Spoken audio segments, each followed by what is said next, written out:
So Nathan and I didn't have a marriage license, but we also had an unusual courtship. And so someone had asked how we met. So I'm going to answer that question before I end this relationship series. When people used to ask us how we met, I would say, do you want the 2-minute version or the 2-hour version? Because it was Nathan's favorite thing to tell. So he would tell it in great detail. I'm going to give you the 2-minute version though. We met at a week-long seminar down in the Minneapolis area, Minneapolis, Minnesota. And at the end of that week, his sister and I had met and we decided to write letters back in the day when you wrote letters.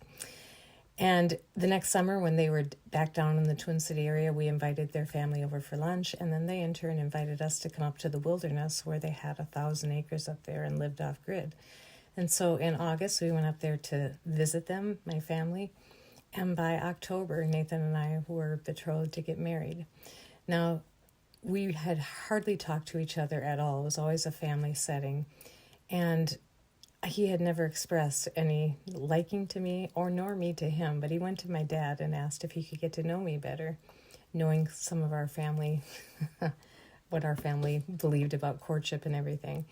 And my parents, who had done things normally with my 6 older brothers and sisters of dating and engagement and marriage, with me, they did things differently. And Mom and Dad said, if you want to get to know her better, why don't you decide if it's God's will you get married, and then you can marry her, trying to avoid all the pitfalls and broken hearts of dating. And so Nathan already knew that he wanted to marry me, and I knew I had just had a really good sense about him. And I had told a friend at one time, if I had to get married today, I would marry that man up north. And like I said, I'd hardly talked to him, but just had a really good sense. So when he came to me then in October, and asked me to marry him, of course I said yes. And so he then began the whole process of building us a log cabin up in northern Minnesota on their acreage. And during that time, we weren't allowed to date at all. We weren't allowed to hold hands, hug, kiss, any of that. But the week before we got married, we were bringing my belongings up to the wilderness, and so we drove together in a truck, and we did hold hands once. I said we fell into premarital hand-holding.